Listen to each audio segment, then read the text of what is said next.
Special and important events coming up in Washington, D.C. in the fight against cancer and colorectal cancer. We're here with Joe Carr to talk a little bit about his experience and also what he's going to be doing on this trip. Thank you so much for coming. Yeah, thank you so much for having me. First of all, as quickly as you can, just tell us your story. Yeah, so I'm 37 years old. I was diagnosed with stage 4 colorectal cancer in June of 2023. It kind of came on quite quickly. I had some symptoms of fatigue and lack of appetite for a few weeks and didn't really have time to get that thoroughly checked out, or even when I did get it checked out, it was misdiagnosed. Because it's the last thing you're thinking about. People of that age were thinking about. You were 34 years old. Right, yeah, everyone kind of associates colorectal cancer with an older generation disease, and now we know that's not the case anymore. We're seeing that with the James Vanderbeek story, him passing away a few weeks back. Yep.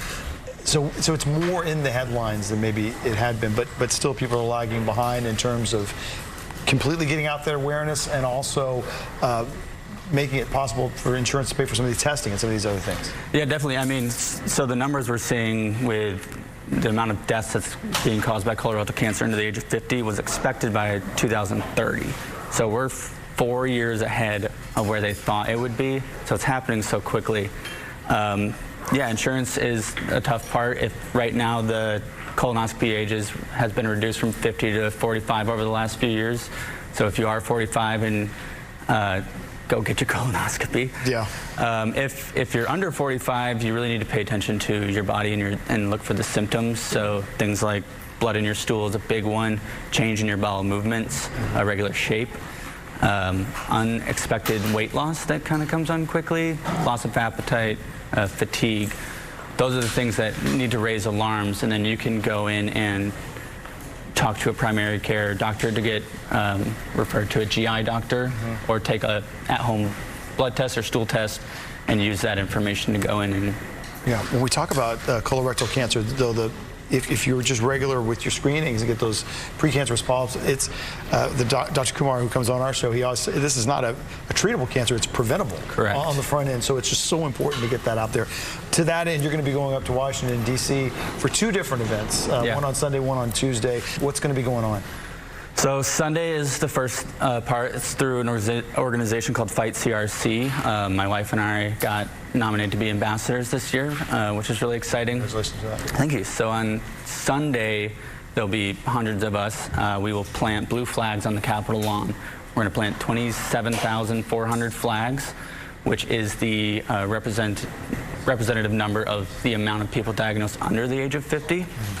We'll also be hanging toilet seats that you can lift up and see statistics and kind of shocking news. A conversation starter for sure. Yeah, definitely. And then on Tuesday, we will actually go in and ask Congress for more funding. Right now, colorectal cancer research is part of a peer-reviewed cancer funding program, so it's just like it's a pot of all cancers and diseases that they kind of have to battle each other for resources, which is not great for anyone. Yeah.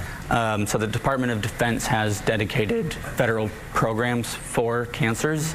You know, lung cancer, breast, kidney, ovarian, prostate are all part of that, as well as other diseases like ALS.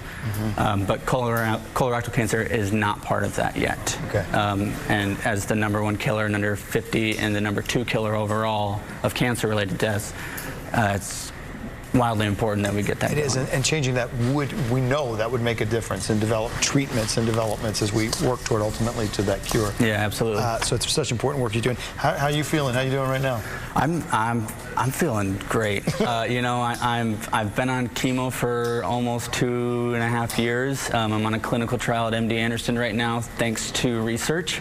And I know how lucky and grateful I am to be a part of that, because not everyone gets to access to those or gets in. But I'm feeling really hopeful, and with what we're seeing and hearing from research, I'm just really inspired to keep doing more. That's awesome. Hopeful for yourself, and of course you're doing the work to make sure so many others will have that hope too. So many different ways. Joe Carr, thank you so much. Where can people go to get more information on what you guys are doing? If you go to fightcolorectalcancer.org, it has endless amounts of information as far as like what to look for, for yourself for screening help, insurance help, how to help. You can also go on their website and buy your own lawn flag kits. So you can participate the Washington, D.C. flag installation at home with yard signs cool. For the month of March for Colorectal Cancer Awareness Month. Wonderful. Well, again, continued good health and recovery to you. And thanks so much for what you're doing. Have fun in D.C. I will. Thank you so much. Carr.